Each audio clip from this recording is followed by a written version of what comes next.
Welcome to Mindful School Marketing, your go-to podcast for personal and professional growth. We're school marketers, business owners, and moms passionate about connecting other school professionals with tools and strategies for success. We love solving problems, exploring new ideas, and thinking outside the box. Let's transform your school and life starting right now.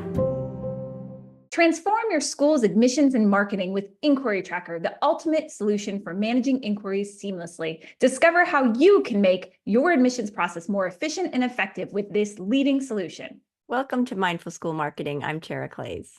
And I'm Aubrey Birch. Today, we're joined by James Riley. James taught high school math and statistics for 20 years at both public and private schools. He retired from teaching in 2017 and launched Forward Dataworks to address the growing need for schools to make data-driven decisions with the goal of helping decision makers evaluate the potential return on investment for programs, policies, and strategic plans. Welcome, James. We're so excited to have you here and to talk about data. Thanks. I'm excited to be here as well. I appreciate you all having me. Yeah, we love talking about data, and I especially love spreadsheets, actually. Data is often seen as a buzzword in many sectors, but how specifically can independent and private schools leverage data to inform decision-making, particularly around admissions and also strategic planning? Really good question. And that's sort of how I got into this sector, is having spent my whole adult life working in schools. I noticed that there was a lack of leveraging a lot of the data that's available to administrators and stakeholders and boards and so on and so forth. So, in terms of admissions, there's a couple of different sectors that I work with schools with admissions. One is just kind of boots on the ground with your constituents, people who are families who are applying to your school, and doing post-admission surveys. And they can come in a couple of forms. One is a quick survey, like at an open house, where you throw a QR code up on the screen, or send out some quick link, and it's maybe 5 questions, and you can just get some instantaneous feedback. And then there are bigger types of surveys that you can do after the admission season. And then there's also a focus group type of surveys that I've done where I'm acting as a third-party agent, and that allows me to elicit more candid responses from the families who have applied to your school, some of whom have accepted admission, some of whom have not, and have actual conversations, via Zoom like this, and get really in-depth feedback about what families are looking for, what worked well in the admissions process, what didn't work well, why they may have chosen your school or not. We can always dig really deep and have candid conversations around financial aid, that sometimes families are not as forthcoming with the actual, school administrators and leadership. And so that's kind of one way. The other way is like, what marketing are you doing? Is it traditional print? Are you buying Facebook ads? Are you, doing any kind of digital marketing? And what is the firm that you've hired, unless you're doing it in-house, which most schools are not. Most schools aren't big enough to do it in-house. How are they tracking that? How are they looking at the tags and the pixels for remarketing and the conversion metrics and all those things? Do you have a handle on what's actually working? Or, is your firm just telling you to spend money on these ads that aren't actually driving families, into your door, and then ultimately, kids in seats, so tracking all of that can be difficult, but once you kind of set it up and lay that groundwork, you really can't, you have to know what's working and what's not. The other thing is doing like demographic analysis. I've done this for a number of schools. We're looking at where the opportunities might exist in your market. All independent schools are different. Sizes, communities. Are you in a big city? Are you in a rural area? What's your competition like? And therefore, what demographics are supporting your actual community, and what sort of untapped demographics have you not explored? For example, where I live here in Augusta, Georgia, when I look out my kitchen window, I can see the state of South Carolina. We're right on the border. And so that creates this weird, there's lots of, in like in the DMV where you are, there's this weird, like, I don't want to cross that bridge because I feel like I went into a different planet, right? But, for my case, South Carolina is right there. So maybe there's some untapped opportunities to get people to just, people are people are driving 45 minutes, potentially to go to your school. What's the difference whether they're coming from a different state or not? And then the other thing is getting a handle on how you want to shape your community. Again, like I said, all schools are different. And do you want to grow your theater program? Do you want to grow your robotics program? Top of mind always comes, sports. Lots of schools are known for their sports programs, whether they have a good football team or a good soccer team or girls volleyball and so on. But, schools are more than just sports. And so those other extracurricular activities often shape what a school is about and where do those kids come from? Like, what feeder schools are actually supporting your theater program that you would like to bolster? And then the other thing I was going to mention is other analyses that I do sort of outside of admissions. We often use those as marketing messages. When you find a win at a school, you should market the heck out of it, whether that's traditional print or, more currently social media, getting stuff out on Twitter or your Facebook page about the wins that you saw in some analysis that we may have done for your school. And then in terms of strategic planning, I would say the biggest pitfall for strategic planning is not putting things in place that are in fact measurable. Having an action item and coming up with the metrics either beforehand or at the same time that you make that strategic plan. Oftentimes you get to the end of that 5-year cycle and people in the boardroom are saying, well, did we accomplish this? Did we accomplish that? And nobody thought, how are we going to actually measure this? How are we going to figure out and determine if we were successful or not? And so it's like the cart before the horse type of thing. You have to put things in place that you can actually measure at the end of that cycle of that strategic plan. And that's super important. And we can go into more depth of any of those things that you like. But that's kind of an overview of how I approach those things with administrators. Yeah, I think that's helpful. I mean, talking about how to make these strategic plans and the data that you're giving for those plans actionable, that's, I wonder also what kind of reception you have. Sometimes the information is not what they expect or want to hear. And so maybe talk a little bit about that, like how you Sure. make them actionable based on maybe things that don't meet the expectations of what the school is looking for. Sure. And you sort of have to be prepared for that. And again, I think that comes from laying the groundwork in the beginning when you're making your strategic plan. How are we going to feel, as a governing body, as a board, as an administrator? How are we going to feel if this doesn't shake out, the way we thought it would? And how are we going to pivot around that? So, for example, let's say you want to do a curriculum overhaul and you want to look for certain signposts for, how we've evolved this curriculum. Well, how are we going to address that if that curriculum change didn't actually affect positive change? How are we just going to measure that with grades? Are we going to measure that with test scores? Are we going to measure that with standardized test scores, SATs and ERBs and MAP and those types of things? And that can be tricky because the folks who are boots on the ground, the teaching faculty, is often, carrying that mantle. And so if there's any type of pushback, you have to be prepared for something not working and sort of have an alternate plan for that. But I think that going into it with clear eyes and having good conversations with your faculty. I'm a bit biased because I was a classroom teacher for 20 years and I have a cynical take of all the things that didn't work out correctly, that were foisted upon us as a faculty, that we were resistant to. I think having candid conversations with your faculty about why we're going to institute this change, why is this our goal, why is this our strategic plan, what do we hope to accomplish?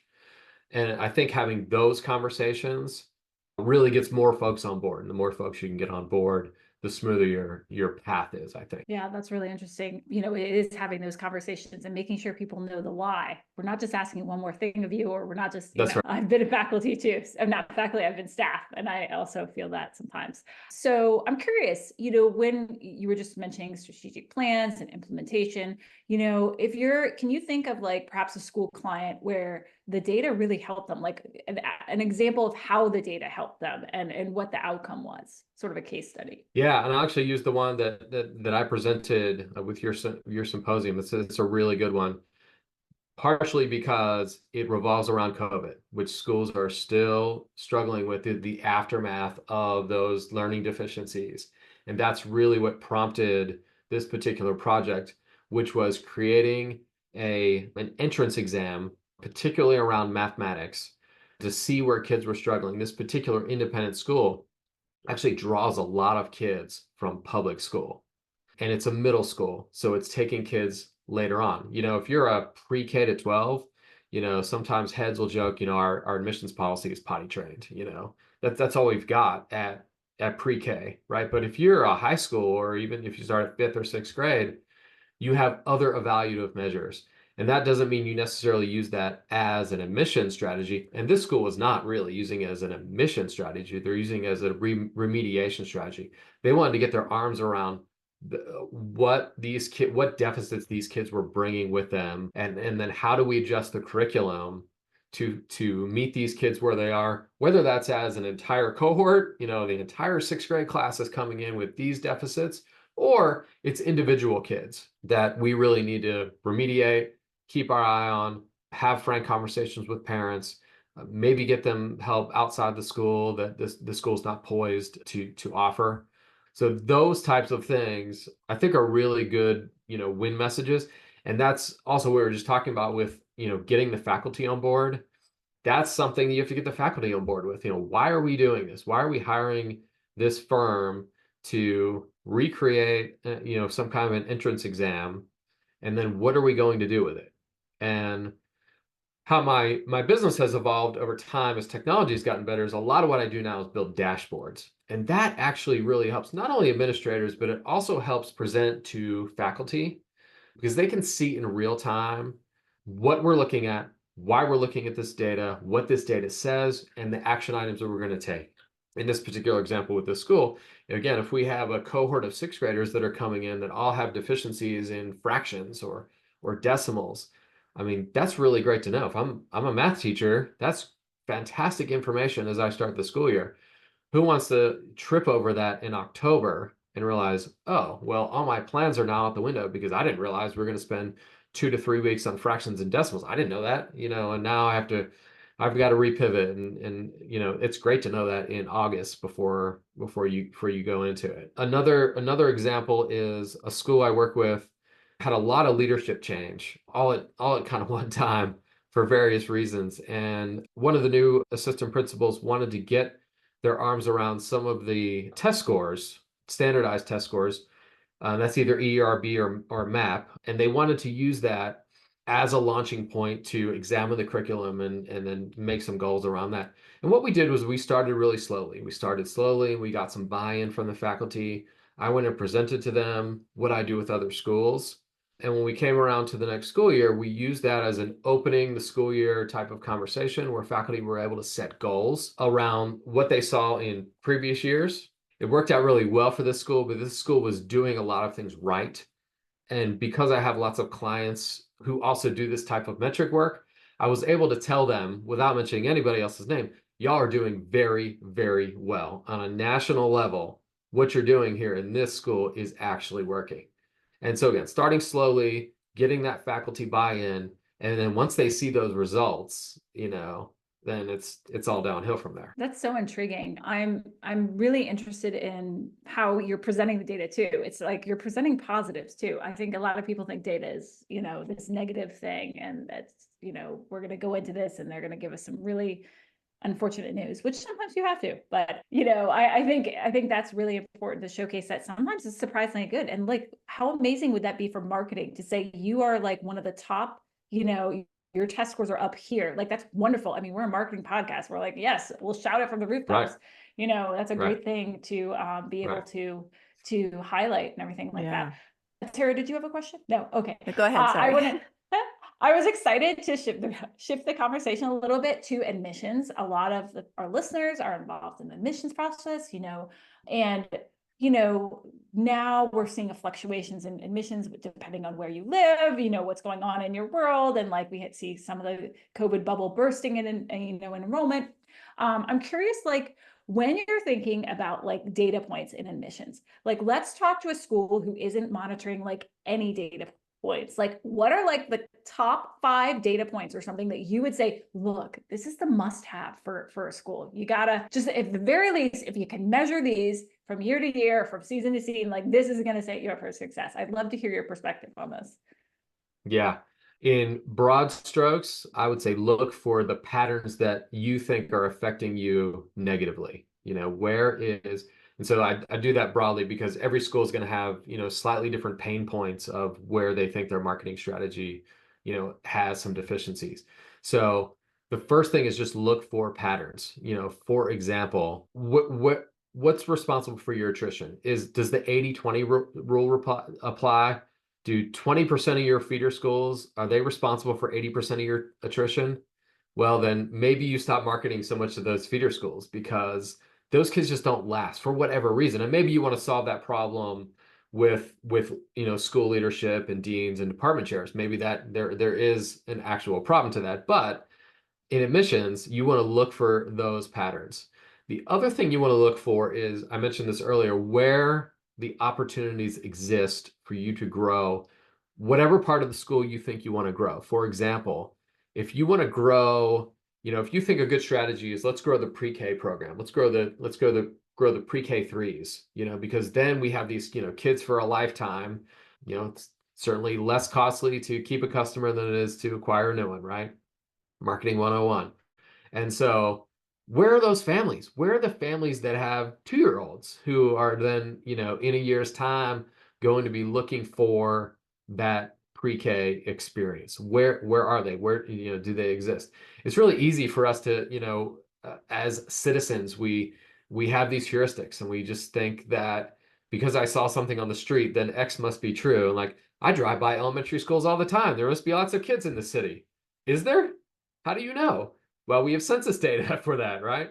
So we can use census data and look at all the way down to the zip code, basically, where the demographics are in your area.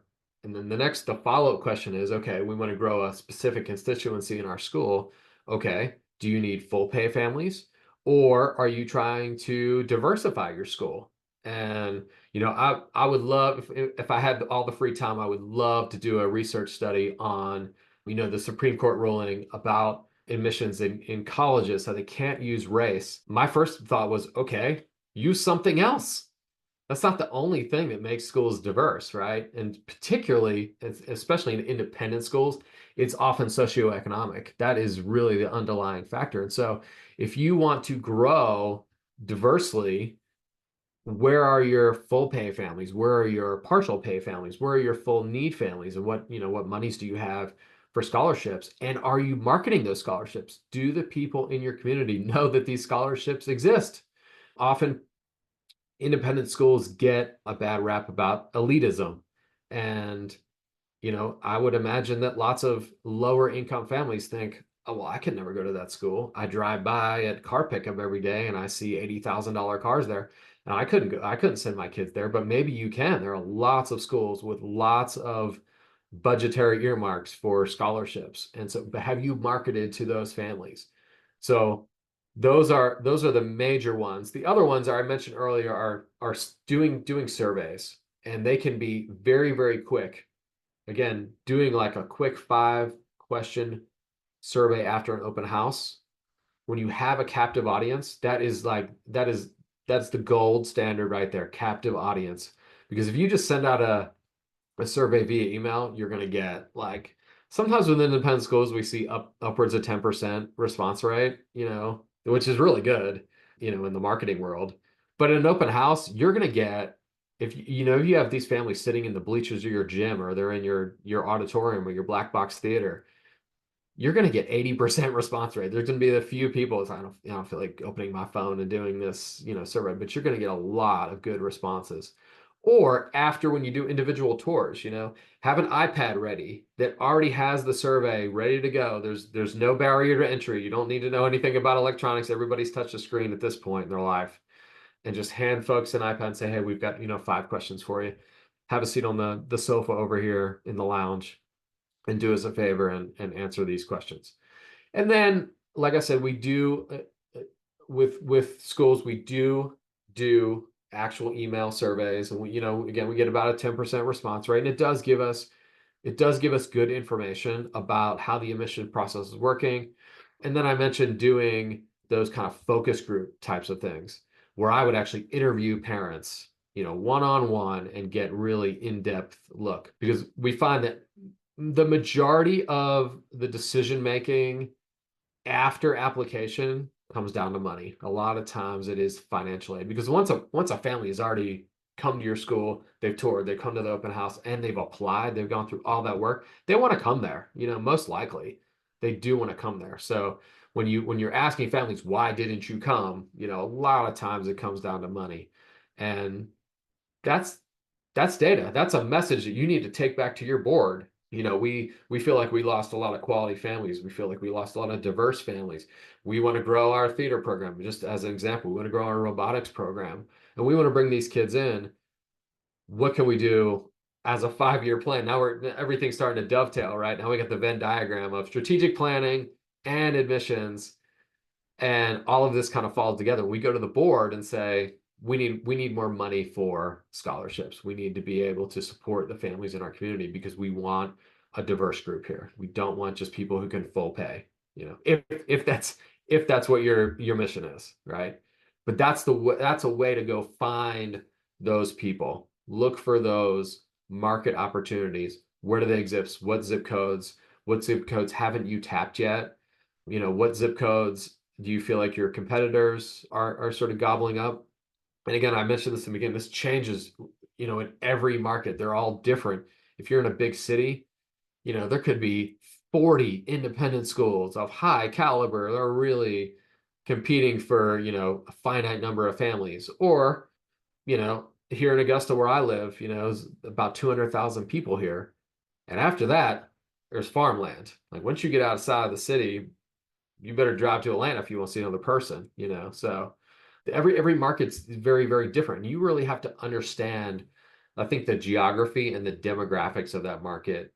Just throwing out this net like, oh, we're going to send out a mailer. Well, who are you going to send that to? What zip codes? Are you just going to keep sending it to the zip codes where you have an influx of families already? Well, why? Is that a pattern? It might be, but it also might not be. Maybe you're missing out on some other opportunities. What I love about all of this is that I think data can be very intimidating, and you make it sound, very relatable. So, and it feels a lot less intimidating. So I appreciate you're going over all these different ideas. I'm going to flip a little bit to talk about mindfulness, because I guess when you think about things being intimidating, sometimes it's because you're maybe not feeling calm. So not that that's what mindfulness is, but I'm going to ask you that. How do you define mindfulness, and how would you apply it to what you're doing with data for schools and working with data? Yeah, I think mindfulness, at its core is just being present. So you don't need to be sitting on a mat with your legs folded and your eyes closed necessarily. It's just about being present. And I think that translates into schools and how they work with data. And I'll bring this back to, the faculty, because, I am biased because I was a teacher, but I think the faculty really is the lifeblood and the engine of the school. And when you have, and at the same time, an independent school, while it has its uniqueness, it is also an employer and it's a workplace. And so I think using your data to drive what is making your faculty happy, making them content.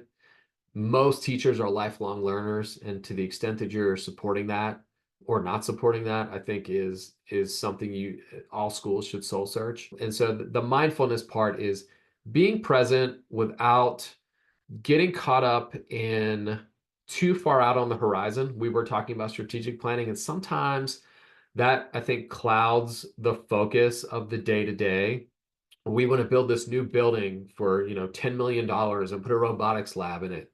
Okay, but are your employees leaving en masse? Are you have a great attrition rate? We think about attrition in inbound schools with families and kids, but what about your employees? And so I think mindfulness is like getting back to the basics and thinking about, hey, what do kids need to be successful?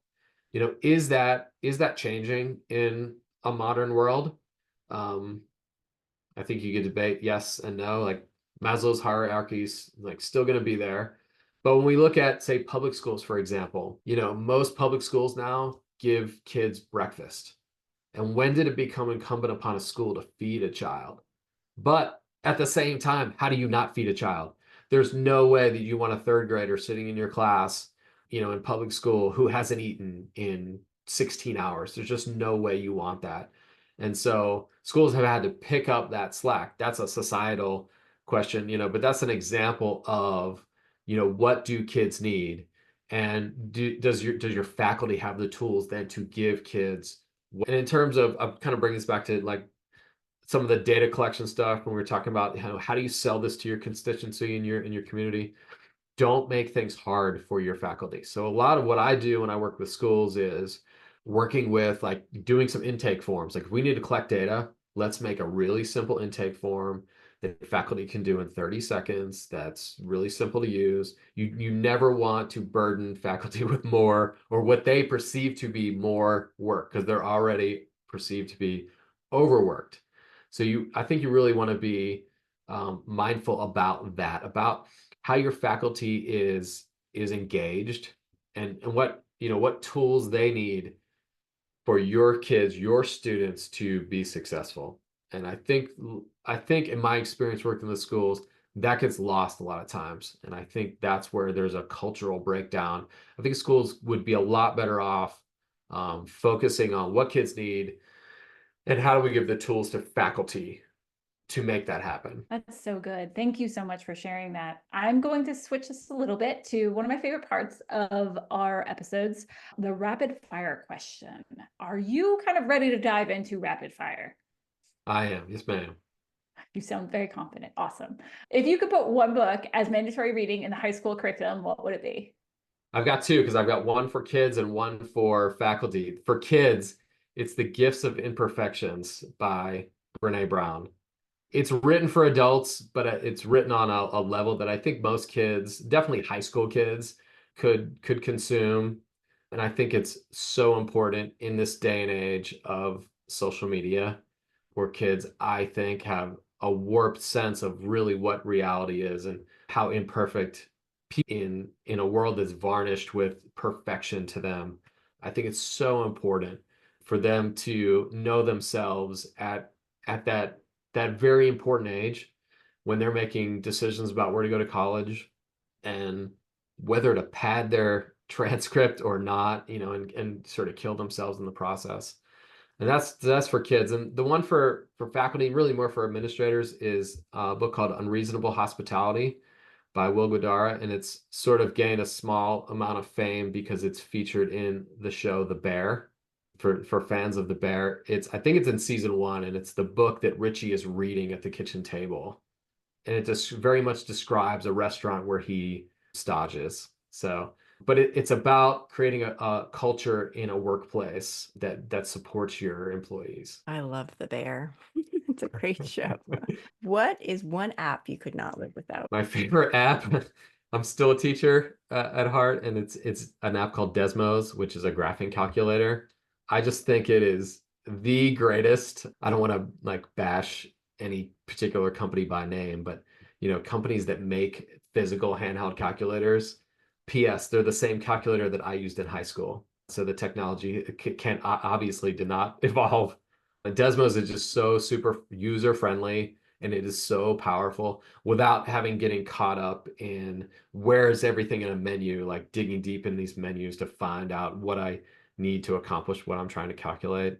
It's just wonderfully designed, and it's free. It's unbelievable that it's free because I would pay lots of money for it. Don't tell them that. Well, that's amazing. Thank you so much for sharing. I don't think we've ever had anyone share about that on our podcast. So you are informing our listeners as we speak. So fantastic. Excellent. What are you reading right now? I'm actually rereading some fiction right now. I'm reading Look Homeward Angel by Thomas Wolfe. I read it when I was in my 20s, and I'm rereading it now. I love Thomas Wolfe, and I'm going to reread all his books, I think, throughout this winter. So Great. Thank you. We've really gotten a lot of information from you today, and I'm so grateful. Thank you for joining us. Our last rapid fire question is, what is one great piece of advice you can leave us with? I think it is always define your metrics. Figure out what your metrics are. It'll not just help you with running a school, necessarily. I think it helps you have good conversations with people, particularly in the polarized country that we live in now. Somebody says, is the economy doing well? And one person says, no, my brother-in-law just got laid off. That's not data. That's an anecdote. Or someone else says the economy's doing great. The stock market is up. Okay, well, the stock market's not the economy. Or what percentage of people are actually in the stock market, have investments in the stock market. It's actually very, very low, in our country. And so you kind of defining your metrics, I think you can have much better conversations with people and say, let's decide on what metric we would use to debate this. And I think doing that brings people much closer to the center where most people really, really are. They're not as polarized as we're led to believe. And so defining your metrics, I think, is one of the most important things most people can do. That is great. I love that. Not anecdotes. Yes. Where can people find you online? So my website is FCOM and my company is Forward Dataworks. Great. Thank you so much for joining us, James. This episode is brought to you by Enquiry Tracker. We believe that every inquiry is an opportunity, and with Enquiry Tracker, you can unlock the full potential of your school's enrollment journey. Say goodbye to missed opportunities and hello to a streamlined admissions process that prioritizes efficiency and effectiveness.